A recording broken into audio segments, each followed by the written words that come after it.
নবীগণ পর্যন্ত হাসরের মাঠে আশ্চর্য হবেন। এরা কি? এরা কারা? এই লোকগুলো কারা? তখন রাসূলুল্লাহ সাল্লাল্লাহু আলাইহি সাল্লাম সাহাবায়ে কেরামের সামনে এই আয়াতে কারিমার দুটো তেলাওয়াত করেছে। কোনটা? আমি যে তেলাওয়াত করেছি, আলা ইন্না আউলিয়া আল্লাহি লা খাউফুন আলাইহিম ওয়া লা হুম ইয়াহজানুন আল্লাযীনা আমানু ওয়া কানু ইয়াত্তাকুন। জোরে বলেন সুবহানাল্লাহ। হুজুর তখন বুঝিয়ে দিয়েছেন সাহাবায়ে কেরাম যারা হাসরের মাঠে এত সম্মানিত হবে, রসুলগণ পর্যন্ত, নবীগণ পর্যন্ত ঈর্ষান্বিত হবেন, আশ্চর্য বোধ করবেন, এরা মূলত অন্য কেউ না, এরা হচ্ছে আমার উম্মতের মধ্যে যারা আল্লাহর ওলি, আল্লাহর বন্ধু, আল্লাহর পেয়ারা, আল্লাহর অত্যন্ত প্রিয়জন, তারা হচ্ছে তারা। জোরে বলেন সুবহানাল্লাহ। সহিহ মুসলিমের বর্ণনা শুনেন, বিশুদ্ধ হাদিস সহিহ মুসলিমের মধ্যে এসেছে, ইন্নাল্লাহা ইযা আহাব্বা আবদান দাআ জিবরিলা। আল্লাহ তাআলা যখন কোন বান্দাকে ভালোবাসেন, মহব্বত করেন, তখন তিনি জিবরাইল আলাইহিস সালামকে ডাকেন। আল্লাহ তাআলা তখন বলেন, ইয়া জিবরিলু ইন্নী উহিব্বু ফুলান ইবনে ফুলান। হে জিবরিল, আমি ওই জেঠা গ্রামের দক্ষিণ পাড়ার অথবা উত্তর পাড়ার অমুক বান্দাকে ভালোবাসি। কে বলেন? বলেন তো, সবাই কথা বলতে হবে। কে বলেন? আল্লাহ বলেন, হে জিবরিল, আমি জেঠাগ্রাম, নাসিরনগর, ব্রাহ্মণবাড়িয়া, কি বলে বাংলাদেশের ওই বান্দাটাকে ভালোবাসি। ফাআহিবহু, তুমিও জিবরিল তাকে ভালোবাসো। আল্লাহ পাক ভালোবাসার কথা প্রকাশ করেন কার কাছে? তুমিও তাকে ভালোবাসো। জিবরিল তখন আল্লাহর আদেশে ওই বান্দাকে ভালোবাসতে শুরু করে। আল্লাহ তাআলা ভালোবাসেন, জিবরিল ভালোবাসেন। কিছুদিন চলে যাওয়ার পরে আল্লাহ তাআলা বলেন, জিবরাইল তুমিও ভালোবাসো, আমিও ভালোবাসি, আমার এতটুকুতে আমি সন্তুষ্ট না। জিবরিল আলেন আহলাস সামা, আসমানের সকল ফেরেশতাদেরকে বলো। কাদেরকে বলো? আসমানের যত ফেরেশতা আছে ওদেরকে বলো যে ইন্নাল্লাহা ইউহিব্বু ফুলান ইবনে ফুলান, আল্লাহ তাআলা জেঠাগ্রামের নাসিরনগরের অমুক বান্দাকে আল্লাহ ভালোবাসেন। ওয়া উহিব্বু ফুলান ইবনে ফুলান, আমি জিবরিলও ভালোবাসি। হে আসমানের অধিবাসীগণ, তোমরাও আহিব্বু, তোমরাও তাকে ভালোবাসো। কথা বুঝতেছেন আপনারা? তখন আসমানের সমস্ত অধিবাসীগণ এই বান্দাটাকে ভালোবাসা শুরু করে। ভালোবাসতে বাসতে যখন কিছুদিন চলে যায়, আল্লাহ তাআলা বলেন, ইয়া জিবরিল, জিবরিলকে ডাক দিয়ে বলেন, হে জিবরিল, আমি ভালোবাসি, তুমি ভালোবাসো, আসমানের অধিবাসীগণ ভালোবাসে, দুনিয়ার কেউ তো জানে না। দুনিয়ার কেউ তো তাকে ভালোবাসে না, জানে না। আসো আসো জিবরিল আসো। আলেন আহলাল আরদ, জমিনের অধিবাসী যারা আছে ওদেরকে একটু ঘোষণা দিয়ে দাও, আল্লাহ ভালোবাসে, জিবরাইল ভালোবাসে, আসমানের সমস্ত অধিবাসীরা ভালোবাসে। হে জমিনের অধিবাসীরা, তোমরা তাকে ভালোবাসো। আচ্ছা, এখানে যারা আপনারা আছেন, আমাকে একটা হক কথা বলেন তো দেখি। হ্যাঁ, কি বল উম্মত, যিনি এই উপমহাদেশের একজন কি ছিলেন? ডাক্তার ছিলেন, উম্মতের ডাক্তার ছিলেন, আল্লামা আশরাফ আলী থানভী রাহমাতুল্লাহি আলাইহি। আচ্ছা, আপনারা আমাকে বলেন তো, যে নামটা এখন বললাম, আপনাদের প্রত্যেকের অন্তরে তার নামের শোনার পরে এটা মহব্বত গেছে কিনা? কথা বলেন, গেছে কিনা? উনাকে দেখছেন? কোনদিন দেখছেন?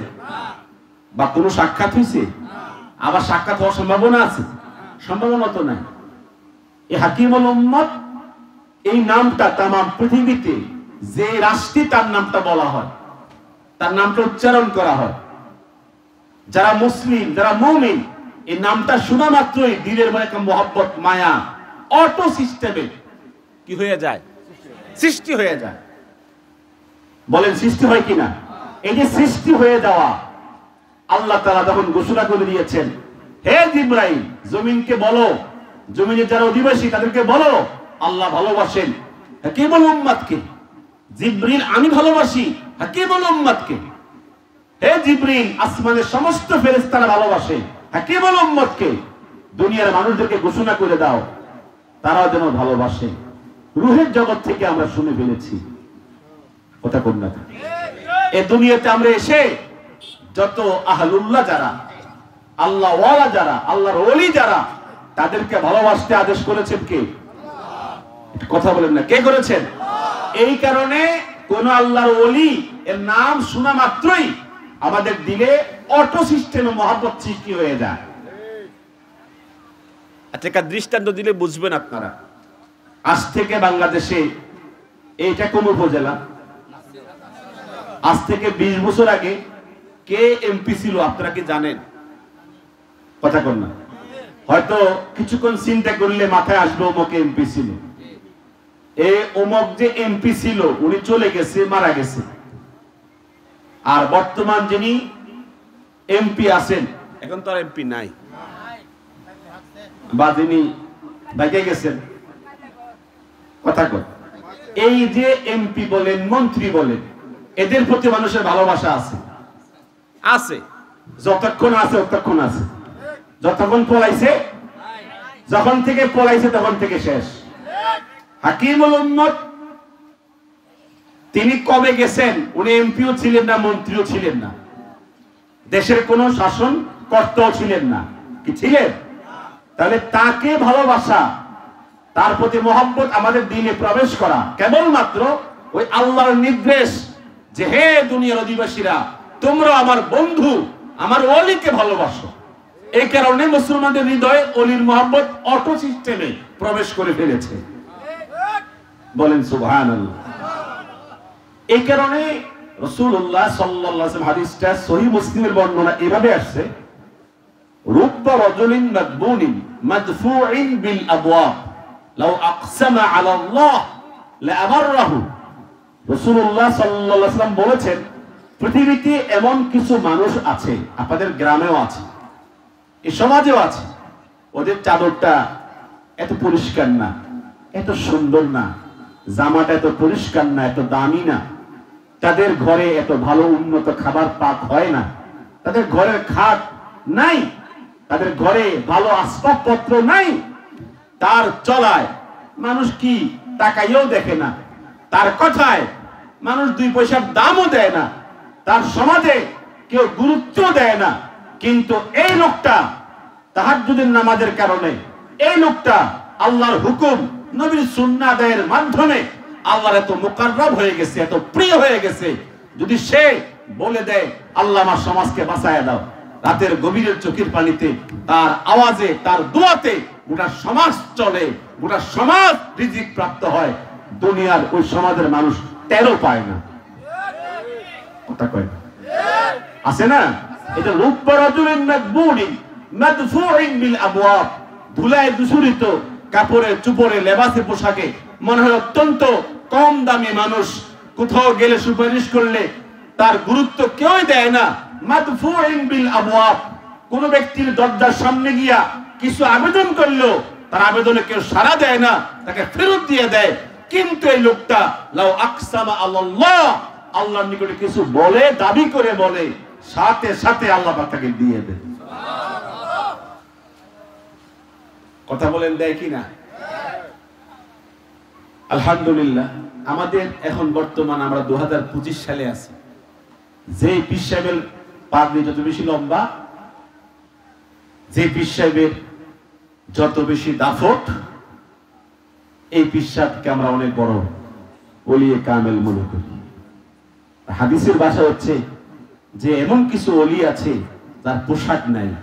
কথা কোন না, তার পোশাক নাই, তার দাফট নাই, তার টাকা নাই, তার ঘর নাই, সমাজে তার কোনো ভালো অবস্থান নাই, কিন্তু লোকটা আমার ওলি, আমার নিকটে যা বলে আমি তা দিয়ে দিই, যা চাই তা দিয়ে দিই, যা চাই আমি তা দিয়ে দিই। তাহলে বলেন তো তাকওয়া পোশাকের ভিতরে? কথা বল, তাকওয়া কি পোশাকের ভিতরে? তাকওয়া কোথায়? বলেন আত্তাকওয়া হাহুনা, হুজুর সাহাবায়ে কেরামকে বলছেন, এই সাহাবীরা, আত-তাকওয়া হাহুনা, তাকওয়া এখানে, ফিলুল কলব, তাকওয়া অন্তরের কাজ, লা ইয়ানালাল্লাহু লুহুমুহা ওয়ালা দিমাউহা। তোমাদের সমাজে তো 5 লক্ষ টাকা দিয়ে কোরবানি করে, তোমাদের সমাজে আপনার খাসি কোরবানি হয়েছে 12 লক্ষ টাকা দিয়ে। কথা বোঝেন না? এটা খাসির মূল্য কত হয়েছে? জোরে কোন না কত? 12 লক্ষ টাকা দিয়ে খাসি কোরবানি হয়। 1 কোটি টাকা দিয়া কি কোরবানি হয়? গরু কোরবানি হয়। 80 লক্ষ টাকা দিয়ে কোরবানি হয়, 30 লক্ষ টাকা দিয়ে কোরবানি হয়। তোমাদের সমাজে তো কত প্রতিযোগিতা হচ্ছে, কিন্তু আল্লাহ পাক বলেন আমার নিকটে পৌঁছে না, তোদের গোশত আসে না, তোদের রক্ত আসে না, তোদের বিশাল এই দেহের বডিওয়ালা গরু আমার নিকটে পৌঁছে না। ওয়ালাকি ইয়ানালুহু তাকওয়া মিনকুম, তোদের কাছে আসে অন্তরে তোরা কি চেয়ে এই কোরবানি করেছিস সেটা আমার নিকটে আসে। কথা বলেন না? সেটাই আমার নিকটে আসে। রাসূলুল্লাহ বলেছেন যে ইন্নাল্লাহা লা ইয়ানজুরু ইলা সুওয়ারিকুম, আল্লাহ পাক চায় না, তাকায় না, তোদের চেহারার দিকে তাকায় না। আল্লাহ পাক তোমাদের চেহারার দিকে তাকায় না, তোদের আমলের দিকে তাকায় না। আল্লাহ রাসূল বলেছেন আল্লাহ পাক তাকান তোদের অন্তরের দিকে। আমাদের অন্তরের দিকে আল্লাহ পাক তাকান। কথা বলেন নাকি?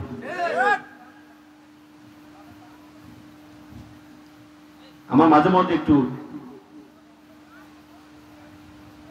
বলতে ইচ্ছে হয়। আমার পাশে একজন বড় বক্তা, নাম শুনলে চিনবেন, দাঁড়ায় বলতেছে আমাদের ওলি কামেল, আমাদের ওমর কেবলা কাবা ফুলবাগান থেকে আমাদেরকে দেখতেছে। ফুলবাগান মানে হচ্ছে কবরস্থান। মাদার শরীফ থেকে 80 বছর আগে মারা গেছে, 80 বছর আগে মারা গেছে। বলতেছে তিনি এই মাদার শরীফ থেকে আমাদেরকে দেখতেছে। আল্লাহ আল্লাহর কসম করে বলছি এই কথার সাথে কোরআন সুন্নাহর কোনো সম্পর্ক নাই। যে মরে গেছে সে আমাকে দেখে কিভাবে? কথা বলে দেখে কিভাবে? উনি আছে কোথায় আর আমি আছি কোথায়? আমি বললাম কোথায়? আলামে অলওয়া, উপরের জগতে আছে। আর তারা কোথায়? আলামে সুফলা, ওরা আছে বরজখী জগতে, ওরা অন্য জগতে আছে। যদি কোন পীরের মুরিদ এই আকীদা পোষণ করে যে আমার পীর আমাকে দেখতেছে, শিরক। আমাকে দেখে কেবলমাত্র কে? কথা কন না কে? আমাকে কেবলমাত্র যিনি দেখেন তিনি একমাত্র আল্লাহ। আল্লাহর এই সিফাতের সাথে কোন মাখলুককে সম্পৃক্ত করা কোন কালেই কথা কন না ঠিক হবে? বলেন ঠিক হবে? তো উনি বয়ান বলতে বলতে এক পর্যায়ে যারা শ্রোতা ছিল ওদের সামনে দলিল দিতেছে। দলিল, আলা ইন্না আউলিয়া আল্লাহি লা ইয়ামুতুন। আরবিতে বলতেছে যে নিশ্চয় আল্লাহর ওলিগণ মরে না। ওলিগণ কি করে না? এই এলাকাতেও আপনারা হয়তোবা শুনবেন আমাদের কিছু কিছু ব্যক্তিদের আকীদা বিশ্বাস হচ্ছে তাদের ওলি যিনি ছিলেন মুর্শিদ কেবলা মরে নাই, উনি জিন্দা। এই সমস্ত কথা মন গড়া কথা, এই সমস্ত কথা ঈমান বিধ্বংসী কথা, এর সাথে কোনো ঈমানের সম্পর্ক নাই। পর আমি ওনার বক্তব্য শুনতে শুনতে তার দিকে তাকাইলাম। উনি দেদারসে বলতেছে আল্লাহর ওলিদের শান জানেন যে নিশ্চয় আল্লাহর ওলিগণ মরে না। আরবিতে বলতেছে আলা ইন্না আউলিয়া আল্লাহি লা ইয়ামুতুন। আল্লাহর কসম করে বলছি যারা আমার সামনে আছে, এই ইবারতটা আরবিতে বলছে যে নাকি আয়াত, নাকি হাদিস, নাকি হাদিসের ব্যাখ্যা, নাকি কোন নবীজির কোন বক্তব্যের ব্যাখ্যা, কোনো কিছুই না। এটা বানানো জাল বানোয়াট কথা। এই কথা কোরআনের অসংখ্য আয়াতের বিরুদ্ধে চলে যায়। নবীজি আল্লাহ পাক বলেছেন কুল্লু নাফসিন যায়িকাতুল মাউত, সমস্ত প্রাণী মরে। আর তার বক্তব্য কি? মরে না। তো বোঝা যায় এই আয়াতের সাথে এই কথার কোনো কি নাই? মিল নাই। অতএব যে কথা কোনো আয়াতের সাথে মেলে না ওই কথা কোনোদিন ইসলামী শরীয়তে গ্রহণযোগ্য হতে পারে না। কথা বলেন, জোরে বলতে পারে। পরে উনি বক্তব্য শেষ করার পরে আমি যদি প্রতিবাদ না করি, প্রতিবাদ না করলে তো আমার কি হয় না, দায়িত্ব আদায় হয় না। বক্তব্যের মাঝেই প্রতিবাদ করি নাই। তাকে পরে বললাম, আপনি কোনোদিন এই হাদিস, এই কথাটা বলবেন না। এটা হাদিসও না, এটা আয়াতও না, হাদিসের ব্যাখ্যাও না, আয়াতের ব্যাখ্যাও না। আপনি কোনোদিন এই কথা বলবেন না। পাইছেন কোথায়? কইলে হাদিসে নাই, এটা হাদিসে নাই। আপনি পান নাই? আমার সঙ্গে কি করে? জেরা করে। আমি তখন বললাম, আপনি যখন পাইছেন, কোন কিতাবের মধ্যে পাইছেন আপনি আমাকে একটু দেখায়া দেন। এই ডাহা মিথ্যা কথা বলছেন আপনি, কোন কিতাবে আছে দেখায়া দেন। পরে তো বলছে ঠিক আছে, আপনি জানেনই না। পরে পিছনে গিয়ে সমালোচনা করে যে উনি তো ওয়াহাবি, এজন্য ওলির শান মানে না। আমি কেমনে বোঝাবো আপনাদেরকে? পরে পিছনে গিয়ে সমালোচনা করে উনি তো ওয়াহাবি, ওয়াহাবি আকীদায় বিশ্বাসী, তো এজন্য ওলির শান মানে না। এখন আপনি বানোয়াট কথা দিয়া ওলিদের শান প্রমাণ করবেন? এই সমস্ত বানোয়াট কথা দিয়া ওলিদের শান প্রমাণের কোনো প্রয়োজন নাই। ওলিদের শানে অসংখ্য আয়াত, অসংখ্য হাদিস, অসংখ্য সহি কথা আছে না নাই? আমি আজ থেকে 5 বছর আগে আমি কট্টর সমালোচনা করেছি। আল্লাহর রসুলকে দিয়ে আল্লাহ গেলেন গায়েব হয়ে। এবার রসুলের ধন উমক একজনের নাম বলেছে যে উনি পেয়ে উনি আছেন উমুক জায়গাতে, কেউ ফিরে না খালি হাতে আসেন আমার কাছে। এদিক কোনো কথা হইল? এই সমস্ত ইসলাম যারা প্রচার করে, সাধারণ যারা, আপনারা সাধারণ শিক্ষিত যারা, সাধারণ শিক্ষিত যারা কোরআনও পড়েন নাই, হাদিসও পড়েন নাই, আপনারাই বলেন আল্লাহর রসুলকে দিয়া আল্লাহ রসুল আল্লাহ ধন পাইয়া আল্লাহ গায়েব হয়ে গেলেন। আল্লাহ গায়েব হলো কখন আর হাজির হলো কখন? কথা কন। আল্লাহ হাজির হন কখন আর গায়েব হন কখন? কখন?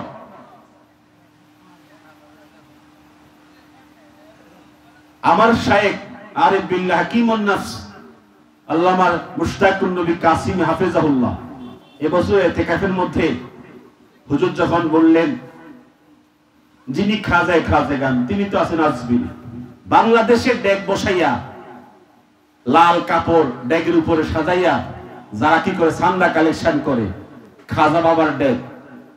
কথা কর। এই খাজা বাবার ডেক, এটার সাথে আমাদের যিনি 90 লক্ষ কাফেরকে মুসলমান বানিয়েছেন, খাজা মাইনুদ্দিন চিশতি আজমিরি সন্দিরি রহমতুল্লাহের সাথে এই ডেকের কোন সম্পর্ক আছে? কথা কোন আছে? তো আমার শায়েখ পরিষ্কার বলেছে, এই ডেক সাজানো বানানো যে খাজা বাবা কচ্ছপ শাহ, খাজা বাবা গজার শাহ, গজার মাছ আছে না, গজার, গজার শাহ, বটগাছ, বটগাছ শাহ, বটগাছ শাহ, বটগাছের শাহ বানাইছে, খাজা বানাইছে। এই বাংলাদেশের বানোয়াট তথাকথিত খাজা বাবা, এগুলো ভণ্ড, যার সাথে কোন শরীয়তের সম্পর্ক নাই। কথা বলেন ঠিক কিনা? এই বক্তব্য দেওয়ার পরে এমন আগুন লাগছে ওদের পাড়ায়। ওরা জানে, ওরা যা মোটামুটি মূর্খ অজ্ঞদেরকে দিয়া ব্যবসা যা জমাইছিল, যদি সারা দেশের হক্কার উলামায়ে কেরাম এই বন্ডদের বিরুদ্ধে মাঠে ময়দানে শুরু করে দেয়, ব্যবসায় লাল বাতি জ্বলে যাবে। কথা বলেন ঠিক কিনা? অতএব বন্ডদের সাথে আহলে হকের কোনো সম্পর্ক নাই। হাত করে বলতে পারেন সবাই? বন্ডদের সাথে ইসলামের কোনো সম্পর্ক নাই। আল্লাহ পাক আমাদেরকে বুঝার তৌফিক দান করে। আপনারা আশ্চর্য হবেন, আমি অনেক ওলিদের সাথে চলেছি, বহু ওলির সাক্ষাৎ আমার হয়েছে। এক জায়গায় গেলাম, বাবার নাম হচ্ছে তোরাব আলী, খাজা বাবা তোরাব আলী। খাজা বাবা কি আলী? তো তোরাব হচ্ছে মাটি, আলী হচ্ছে আলী, ব্যক্তির নাম আলী, তো আলীরই মাটি তোরাব আলী। তো ওখানে উরুস মুবারক, কি মুবারক? উরুস মুবারক হচ্ছে, কয়েকদিন ব্যাপী উরুস মুবারক। তো যাওয়ার পথে মহিলাগণ কবর, এখন ওদের খাজাকে কবর দেয় নাই, কবর প্রস্তুত করে সাজায় রাখছে, এখন মরে নাই, এখনো কি মরলেই কবর দিব, আগে রেডি করে রাখছে। তো এর চতুর্পাশে তাওয়াফ করতেছে আর বলতেছে তোরা বা আলী, তোরা বা আলী, তোরা বা আলী, তোরা বা আলী, জিকির করতেছে। জিকির কার জিকির? খাজা বাবার জিকির করতেছে। আমি ভাবলাম মনে হয় কিছু এখানে হচ্ছে, একটু স্লো করলাম গাড়িকে, গাড়ি স্লো করে জিজ্ঞেস করলাম কি হচ্ছে কি এখানে। খাজার জিকির হচ্ছে, খাজার শান, খাজার শান গাওয়া হচ্ছে। আপনারা বলেন আল্লাহ তাআলা যত জায়গায় সাব্বিহ ইউসাব্বিহু উযকুর ইসমা রাব্বি, তাসবিহ বলেন, জিকির বলে, যত জায়গায় নির্দেশ করেছেন কার নামে হবে? কোন কি পীরের নামে জিকির আছে? যারা মুর্শিদের নামে শান গায়, ওদের নামে জিকির করে, এদের সমস্ত কার্যক্রম মন গড়া, ইসলাম বিরোধী, কোরআন বিরোধী, হাদিস বিরোধী। কোরআনে আল্লাহ তাআলা বলেছেন ইয়া আইয়ুহাল্লাযীনা আমানু, হে ঈমানদার বিশ্বাসীগণ, উযকুরুল্লাহ যিকরান কাসীরা। কথা কর না, কার জিকির করছে? উযকুরুল্লাহ, আল্লাহর জিকির করো। ফাজকুরুনি আযকুরুকুম, না বলতে ফাজকুরু আউলিয়াই, আমার ওলিদের জিকির করো, আমার বন্ধুদের জিকির করো, এটা বলছে। উযকুরুনি আযকুরুকুম, তোমরা আমার জিকির করো, আমি তোমাদের জিকির করব। কোথাও এই কথা বলা হয় নাই আমার ওলি, আমার দোস্ত, আমার বন্ধুর জিকির করো, আমার আউলিয়া কেরামের জিকির করো, কথা বলে নাই। এই আরো কিছু গোপন কথা আছে, কোথায় না বললে তো অসুবিধা আছে। আল্লাহ আমাদেরকে হেফাজত করুন। আমি তো বেশি গভীরে ঢুকি না, ওদের যতগুলো গোমর আছে বেশি গভীরে ঢুকলে অসুবিধা আছে। এমনি খেপে রয়েছেন আমার উপরে, এমনি খেপে রয়েছেন, বলতাম নদীকে। তো বলতেছিলাম যে সবচেয়ে বড় কথা হচ্ছে রাসূলুল্লাহকে প্রশ্ন করা হলো, ইয়া রাসূলুল্লাহ, আউলিয়া কেরামের পরিচয় আমরা বুঝবো কিভাবে? হুজুর তখন জবাব দিয়েছেন ইদা রুউ যিকিরাল্লাহ, চারদিকে তাকাইলেই আল্লাহর ভয় অন্তরে জাগ্রত হয়ে যায়, সেই লোকটা আল্লাহর ওলি। এত আস্তে বললেন, জোরে বলে। যার দিকে তাকাইলে, নজর করলেই পরকালের কথা মনে পড়ে, আল্লাহর ভয় অন্তরে পয়দা হয়ে যায়, ওই লোকটা কি? আল্লাহর ওলি। তাহলে আল্লাহর ওলি চিনার আলামত, আল্লাহর ওলির ফজিলত কোরআন সুন্নাতে বর্ণনা নাই? কথা কোনা নাই? জোরে কোনা নাই? এরপরেও কেন আমরা ভিন্ন পথে যাই, ভিন্ন পথে হাঁটি? কারণটা কি? একটা হাদিস শরীফ শোনাচ্ছি। বিশ্ববিখ্যাত মুহাদ্দিস ইমাম মুসলিম রাহমাতুল্লাহি আলাইহি তিনি হাদিসখানা বর্ণনা করেছেন। রাসূলুল্লাহ সাল্লাল্লাহু আলাইহি ওয়াসাল্লাম বলেছেন যে ইন্নাল্লাহা যাওয়ালিয়াল আরদ ফারাআইতু মাশারিকাহা ওয়া মাগারিবাহা, যে तमाम পৃথিবী জমিনটাকে সংকীর্ণ করে আমার সামনে পেশ করেছে কে? আল্লাহ।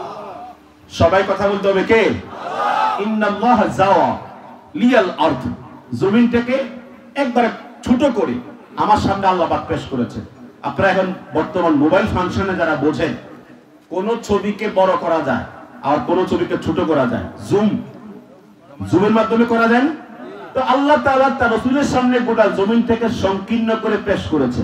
তো নবীজি বলে আমি জমিনের এই সংকীর্ণতার পরে পূর্ব থেকে পশ্চিম দেখতে পাই। এটা করছে কে? আল্লাহ। জোরে কোন করছে কে? আল্লাহ। এখন যদি কেউ বলে বুগদার শহরের আমার ওলি, আমার পীর, আমি বাংলাদেশে আছি, তিনি সেখান থেকে আমাকে দেখেন, আর আমার সমস্ত খোঁজ খবর সব তিনি সেখান থেকে পান, সেখান থেকে দেখেন, এই কথা কি আমরা মেনে নিতে পারি? জোরে কোন মেনে নিতে পারি? আমি এর উপরে লেখনী আছে, আমার বক্তব্য আছে, আমি লিখেছি কবর জগতে রাসূলের শান, এটা আমার বক্তব্য, আমার লেখনী একটা বই আছে, এর মধ্যে আমি লিখেছি রাসূলুল্লাহ সাল্লাল্লাহু আলাইহি ওয়াসাল্লাম তিনি এমন একজন ক্ষমতা সম্পন্ন সত্তা আল্লাহর পক্ষ থেকে প্রেরিত রাসূল, তার সাথে কিয়াস করে কোন ওলির মুজিজা কারামত প্রকাশ করার জন্য নবীজির সমান সমান সমকক্ষ বানায় দেওয়া, এটা কেবলমাত্র তারা পারে যারা কোরআন সুন্নাহর বাইরে চলে। কথা কর না।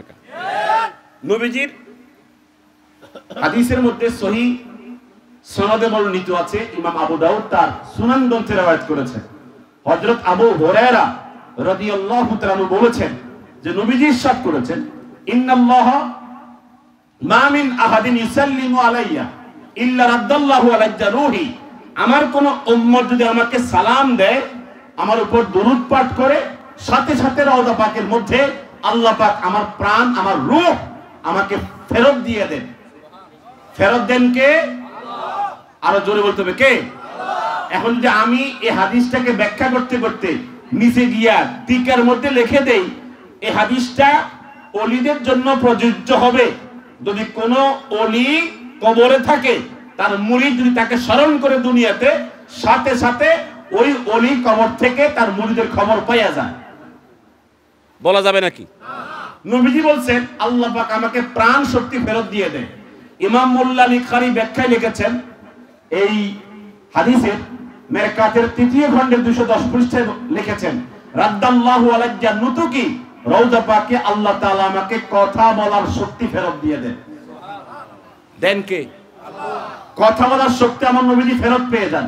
2025 সালে আপনি সালাম দিবেন রাসূলকে, দুরূদ পড়বেন, আপনাকে সালামের জবাব দেওয়ার জন্য আল্লাহ তাআলা আপনার আমার নবীকে কথা বলতে শক্তি দিয়ে দিবেন। তো হাদিসের শেষে আসছে হাত্তা আরুদ্দা আলাইহিস সালামা, আমি উম্মতের সালামের জবাব সাথে সাথে দিয়ে দেই। ইমাম মোল্লা লিখেছেন হাত্তা আকুলা, হুজুর তখন ওই রওজা শরীফ থেকে উম্মতের জন্য বলেন, ইয়া ফুলান ইবনে ফুলান, জেঠা গ্রামের আব্দুল করিমের ছেলে আব্দুল রহিম, তুমি সালাম দিয়েছো, আমি তোমার সালাম রওজা পাক থেকে পেয়েছি, ওয়া আলাইকাস সালাম, তোমার উপরে শান্তি নসিব হয়ে যাক। আমার নবীজি দোয়া করছে, কবুল হয় নাই? বলেন না, কবুল হয় নাই? এটা বোঝানোর জন্য আমি আরেকখানা সহিহ হাদিস থেকে উদ্ধৃতি দিয়ে বুঝাচ্ছি। ইমাম বাজ্জার তিনি মুসনাদু বাজ্জারের মধ্যে 5ম খণ্ডে হাদিসটা রওয়ায়াত করেছেন। ইমাম নুরউদ্দিন হাইসামি মাজমাউজ জাওয়ায়েদের 7ম খণ্ডে হাদিসকে বলেছেন তাহকিক করে, ওয়ারিজালুহু সিকাতুন, হাদিসের সকল বর্ণনাকারী নির্ভরযোগ্য। হাদিসখানা হচ্ছে নবীজির খাদেম আব্দুল্লাহ ইবনে মাসউদ, নাম শুনছেন তো, তিনি হাদিসের বর্ণনাকারী। তিনি বলেছেন, ক্বালা রাসূলুল্লাহি সাল্লাল্লাহু আলাইহি ওয়াসাল্লাম, রাসূলুল্লাহ সাল্লাল্লাহু আলাইহি ওয়াসাল্লাম ইরশাদ করেছেন, হায়াতি খায়রুল লাকুম ওয়া ওয়াফাতি খায়রুল লাকুম তুহাদ্দিসুনা ওয়া নুহাদ্দিসু লাকুম, আমার দুনিয়ার 63 বছরের জিন্দেগি তোমাদের জন্য কল্যাণ, ইন্তিকাল হয়ে গেলে রওজা পাকের জিন্দেগি কিয়ামত পর্যন্ত তোমাদের জন্য কল্যাণ। বলেন না সুবহানাল্লাহ।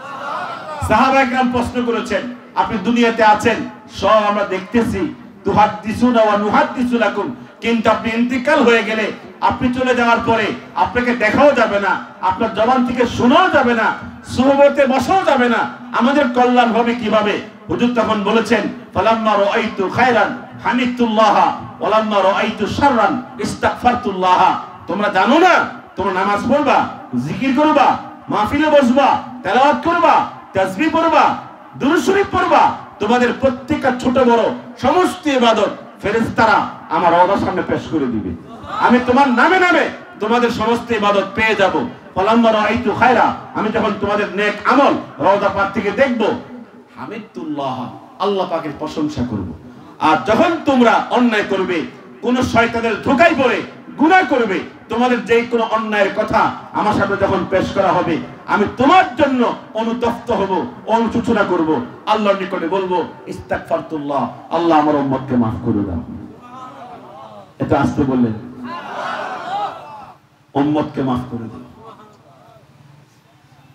তার শেষে রেজবি ছিল, আমি 2017-তে বাস করছিলাম, আমি সামনের নামটা বললাম না বিশেষ কারণে। আমার সাথে বাসে আসছে যে রাসূলুল্লাহ হাজের নাজের, সর্বত্র হাজের নাজের। আমি বললাম যে এই সিফাতের সাথে আবার রাসূলের কোনো সম্পর্ক, কথা কর সম্পর্ক। এরা তাদের অলিকেও হাজির নাজির মনে করে, কথা কর না।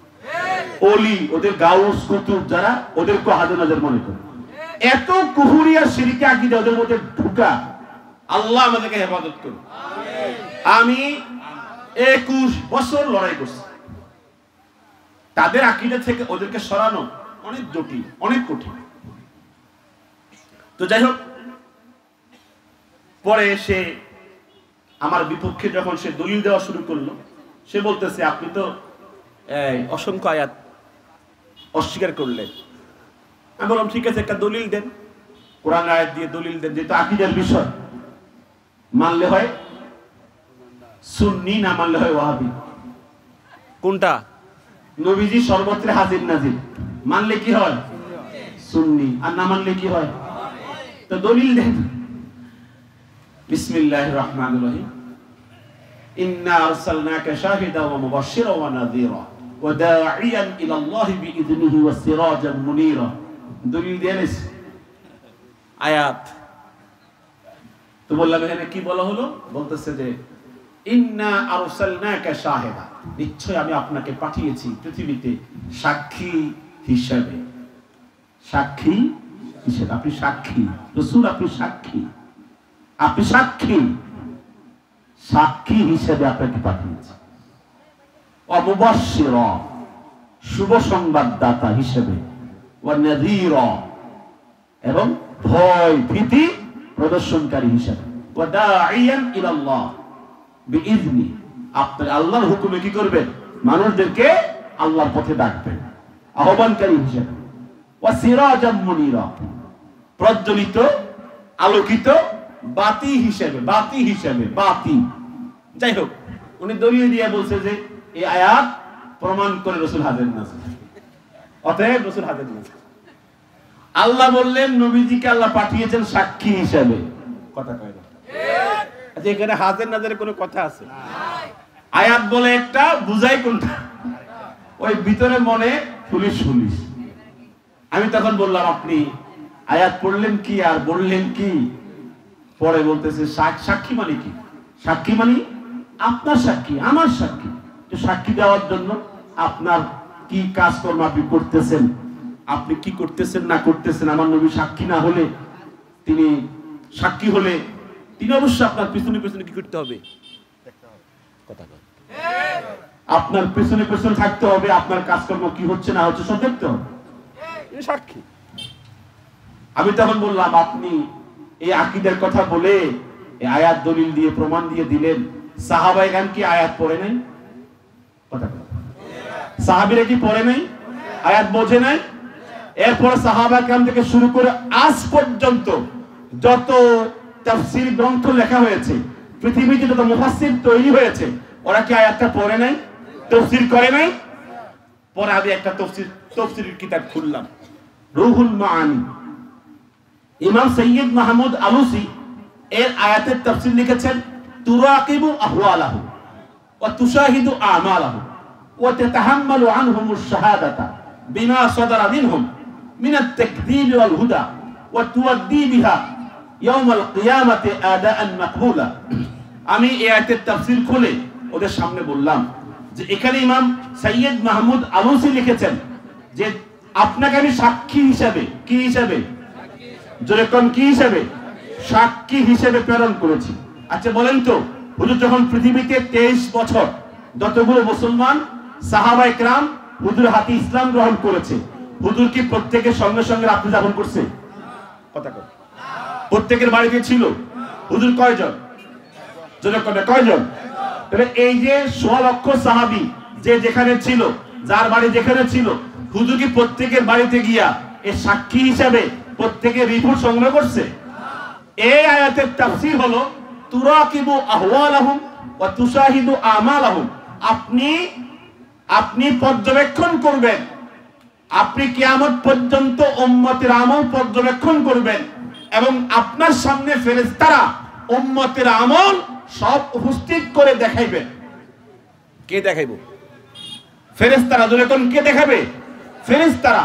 এবং ওয়া তাতাহাম্মালু আনহুমুশ শাহাদাতা, উম্মতের পক্ষে আপনি সাক্ষী দিবেন কিয়ামতের দিবসে, এবং কে ঈমানদার এবং কে বেঈমান এটা আপনি রওজা পাক থেকে কিয়ামত পর্যন্ত উম্মতের ইবাদত বন্দিগি, উম্মতের গুনাহ, উম্মতের পাপের কাজ ফেরেশতার মাধ্যমে সরবরাহ করা হবে। রওজা পাকের ভিতরে আপনি সব পেয়ে যাবেন। এজন্য হাদিসে আসছে সোমবারে আর বৃহস্পতিবারে সমস্ত উম্মতের আমল কোথায় চলে যায়? আকাশে চলে যায়। আমি যখন এই কথাগুলো বলতে বলতে আমি যখন শেষ করলাম, তখন তারা বলছে যেহেতু রাসূলের কাছে পৌঁছানো হয় এটাই হাজির নাজির, যেহেতু উম্মতের আমল নবীজির নিকটে পৌঁছানো হয় এটাই হাজির নাজির। আচ্ছা হুজুর আমার সাথে আছেন, আশেপাশে আছেন, নবীজির কাছে পৌঁছাইলে এটা হাজির না মাহজুর? আলেমরা বুঝবেন এটা মাহজুর, এটা মঞ্জুর। তোমরা যদি বলো আমাদের আকীদা আগে ভুল ছিল, নবীজি মাহজুর, নবীজি মঞ্জুর, তাহলে আমাদের কোনো কথা নেই। নবীজি হাজির, নবীজি নাজির, এটা কেবলমাত্র আল্লাহর শান, এটা কেবলমাত্র আল্লাহর সিফত। অতএব এই সিফতের সাথে কাউকে সংমিশ্রণ করে আশিক রাসূল দাবি করলে মুখে দাবি হবে, বাস্তবে হবে না। ঠিক কিনা বলে?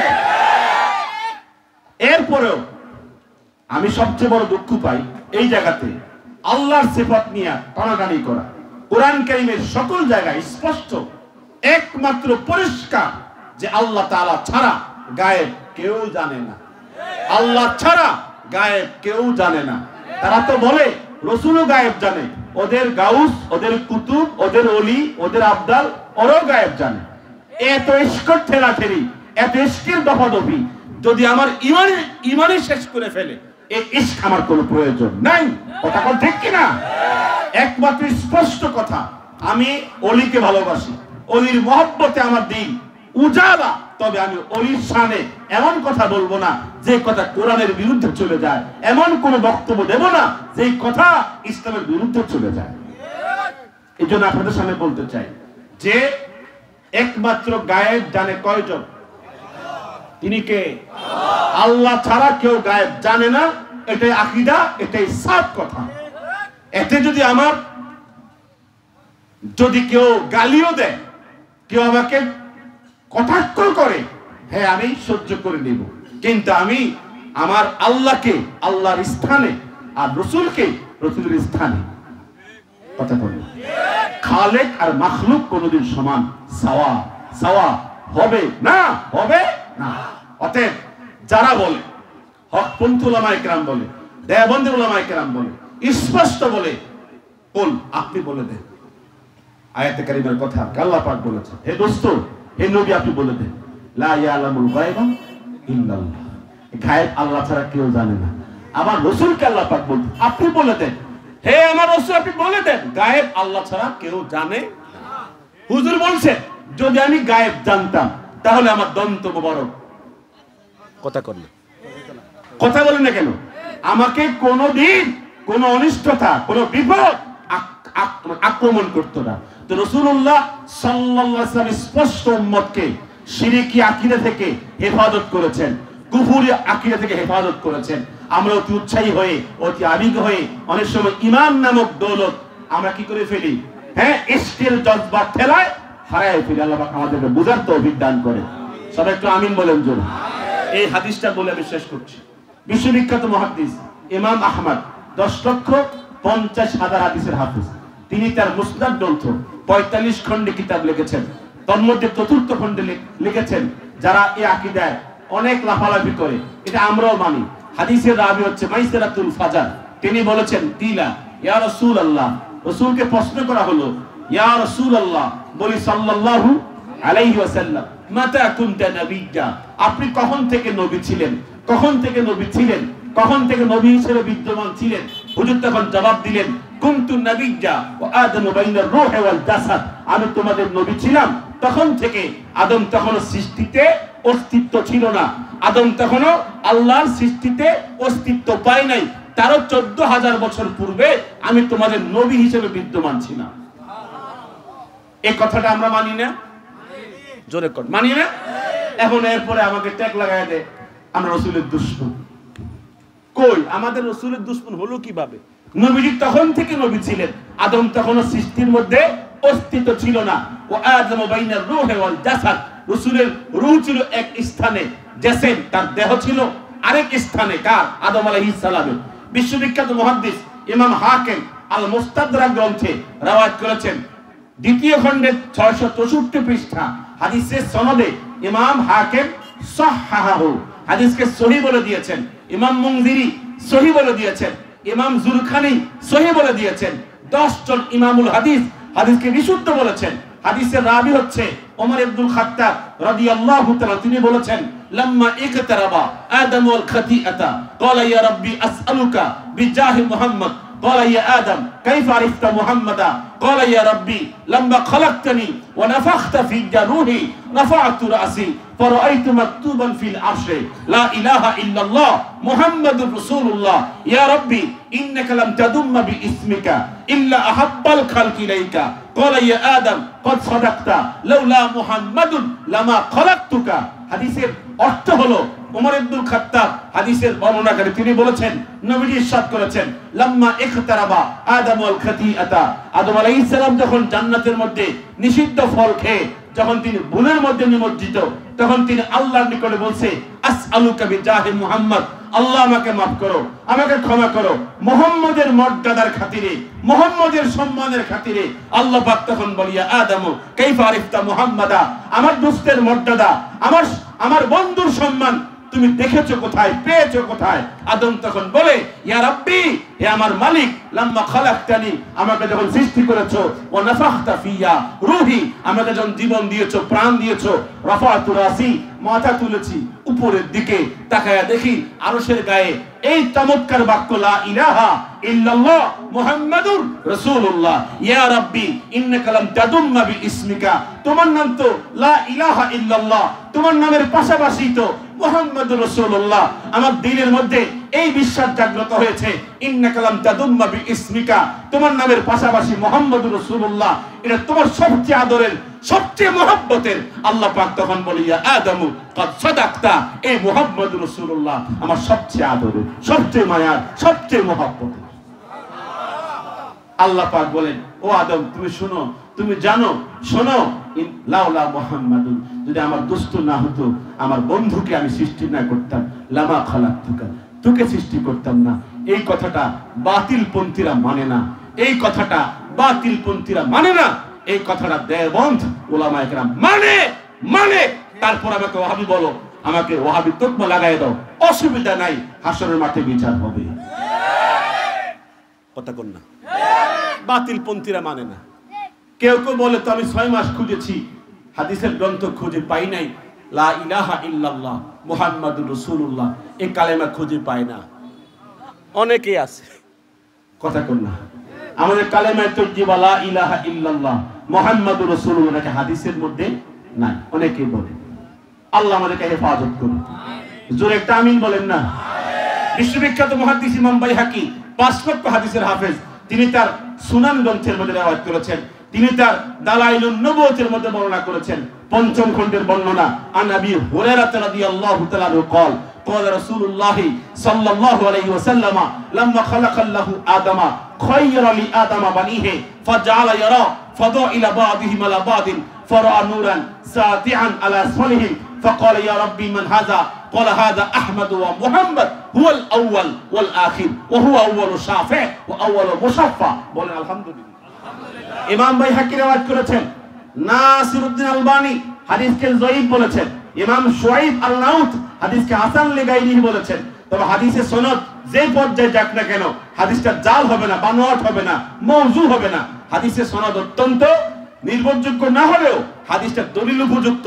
হযরত সাহাবী আবু হুরায়রা তিনি রওয়ায়াত করেছেন, নবীজি বলেছেন, লাম্মা খালাকাল্লাহু আদামা, আল্লাহ পাক আদমকে যখন সৃষ্টি করেছেন, খায়রা লি আদামা বানিহি, আদমকে জান্নাতের মধ্যে সুযোগ দিয়েছেন, তুমি তোমার সন্তানদেরকে এক নজর দেখে নাও। আদম তখন ডান দিকে তাকাচ্ছে সব জান্নাতি, বাম দিকে তাকাচ্ছে সব জাহান্নামী। আদম তখন বলেন, যারা জান্নাতি এদের মধ্যে একটা লাইট, একটা প্রদীপ, একটা আলোকবর্তিকা খুব প্রজ্বলিত। আমি তখন বললাম, এই লাইট, এই আলোকবর্তিকা এটা কে? আল্লাহ পাক বলে, হাদা আহমদ ওয়া মুহাম্মদ, এটা আমার দোস্ত আহমদ, আমার দোস্ত মুহাম্মদ। বলেন আলহামদুলিল্লাহ। আমার রাসূলের আল্লাহ পাক শান সেখানে দিয়েছে, সেখানে ইজ্জত দিয়েছেন, সম্মান দিয়েছেন। সুতরাং যারা বলে আমরা রাসূলের শান বুঝি না, শান মানি না, শান বলি না, তারা হয়তোবা আমাদের প্রতি শত্রুতা করে বলে। মূলত রাসূলের শান আমরাই বেশি বলি, আমরাই বেশি মানি, আমরাই বেশি পালন করি। ঠিক কি না বলে?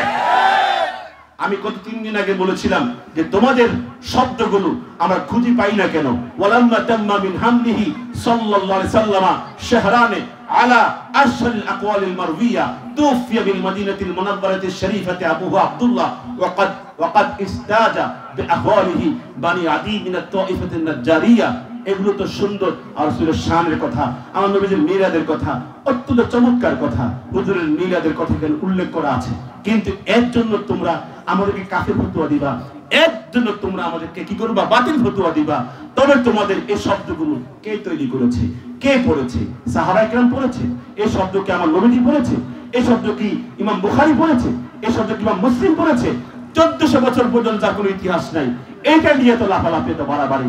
কিন্তু যারা সুন্নাত তরিকায় আমার নবীকে প্রশ্ন করা হয়েছে, হুজুর ইন্না না'লামু কাইফা নুসাল্লিমু আলাইকা, আমরা জানি কিভাবে আপনাকে সালাম দিতে হবে। ওয়া ইন্না লা না'লামু কাইফা নুসাল্লি আলাইকা, আমরা জানি না কিভাবে আপনার উপর দুরূদ শরীফ পড়তে হবে। হুজুর তখন বলেছেন কুলু, তোমরা দুরূদ শরীফ পড়বা, তাহলে এই শব্দগুলি, এই শব্দ দিয়ে পড়ো, আল্লাহুম্মা সাল্লি আলা মুহাম্মদ ওয়া আলা আলি মুহাম্মদ কামা সাল্লাইতা আলা ইব্রাহিম। কথা ঠিক কিনা? রাসূল যে শব্দে দুরূদ শিক্ষা দিলেন, যে শব্দে সালাম শিক্ষা দিলেন, আসসালামু আলাইকা আইয়ুহান নাবিয়্যু, এর তাশাহুদে আছে না? সালাম শিখলেন কোন শব্দে? আসসালামু আলাইকা আইয়ুহান নাবিয়্যু। তোমরা সালাম দিবা, কিয়ামের মধ্যে দাও আসসালামু আলাইকা আইয়ুহান নাবিয়্যু।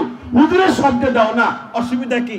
তোমরা হুজুরের শব্দ না দিয়া ইয়া নবী সালামু আলাইকা এই শব্দ কেন তৈরি করলা? সুন্নতের শব্দ পাও না? যদি অন্তত শব্দটা সুন্নতের শব্দ হইতো, সাহাবায়ে কেরাম যে শব্দে পড়েছে তাও দুঃখ ছিল না। কথা কোন? তাও দুঃখ ছিল না। তোমরা বানাও কেন? বানাও কেন? বানায়া ইসলামকে বাড়াইতে অনেক লম্বা করে ফেলছো। আর আমরা বেদাতকে কমাইতে সুন্নাত তরিকার উপরে মা আনা আলাইহি ওয়া আসহাবি, নবীজি যে পথে, সাহাবায়ে কেরাম যে পথে ছিল, শুধু ওটাই আহলুস সুন্নাত ওয়াল জামাত। কথা কর না? নবীজি যে পথে, সাহাবায়ে কেরাম যে পথে ছিলেন, ওটা আহলুস সুন্নাত ওয়াল জামাত। এরপরে আমাকে আমার শায়েখ, আমার আগের শায়েখরা আমাকে বলতো, ঈশান নামাজের পরে 300 বার দুরূদ শরীফ পড়বেন, ফজরের পরে 300 বার। দেখলাম যে ফজরের পরে ওয়ালা আব্দুল কাদের জিলানী, আর ঈশান নামাজের পরে ওয়ালা মহিউদ্দিন আজমি। আমার দুরূদ শরীফের আমল দিছে 300 বার কার উপরে? আব্দুল কাদের জিলানীর উপর, আর 300 বার চিশতি সানজিরির উপর। আমি তখন এটা নিয়ে কোনো তাহাকিক করছি না, কোনো তাহাকিক ছাড়াই পড়ছি দেদারস। এখন বললাম যে এটি গেল কেন? আমি ব্যক্তির উপরে পড়বো কেন? কেন আমি ব্যক্তির উপর দুরূদ শরীফ পড়বো? কেন পড়বো আমি ব্যক্তির উপর দুরূদ শরীফ? আমার রাসূল আমার নবীর উপরে, আহলে বাইতের উপরে পড়তে বলেছে। কথা কোন? ওয়া আলা আলিহি ওয়া আসহাবিহি, আল সাহাবী, আল সাহাবী, পরিবার নবীজি সাহাবী, পরিবার নবীজি সাহাবী। এরপরে গেলাম 21 বছরের দুরূদ শরীফ শূন্য। এরপরে আমি আমার কলবের দিকে মুতাওয়াজ্জাসি, আমার কলব পীর সাহেবের দিকে মুতাওয়াজ্জাসি, তার কলব উপরের দিকে মুতাওয়াজ্জাসি। সেখান থেকে ঘুরে এসে আমার কলবের থেকে ডান জানুতে আল্লাহ, বাম জানুতে আল্লাহ। মানে কি কি জিকির করবে কলবে, জিকির করে হাঁটুবে, পরে বলতো এখানে শয়তান আছে। কত রকমের কাহিনী, এগুলো বলতে পারতাম না। কত রকমের কাহিনী, মানে বেদাতের প্রতি যে একটা ভয় ত্রাস থাকা দরকার, এরা উঠাইতে কোন ব্যাপারই না। কথা কয় বেদাত কোনো বিষয়ই না। যত বানাইতে পারে অতই হুজুর কি বড় হুজুর। মান ওয়াক্কারা সাহিবা বিদাতি ফাকাদ আ'আনা আলা হাদামিল ইসলাম। হুজুর বলেছেন যে কোন বেদাতীকে সম্মান দেয়, সে যেন ইসলামকে ধ্বংস করার জন্য সাহায্য করেছে। কি বলেন ঠিক কিনা? ইসলামকে ধ্বংস করতে সাহায্য করেছে। এতে গিয়া আমরা জানি সারা পৃথিবীতে মর্মাহত কলিজা খান হয়ে যাচ্ছে, আর ওখানে গিয়ে বলতেছে নিরাপদে আছে। কথা কর না, বাটপার কত নম্বর। ওখানে গিয়ে বলতেছে নিরাপদে আছে, কাদের এজেন্ডা বাস্তবায়ন করতেছে বোঝেন না? সেখান থেকে পোস্ট করে সহি সালামতে আছে। কি সহি সালামতে আছে?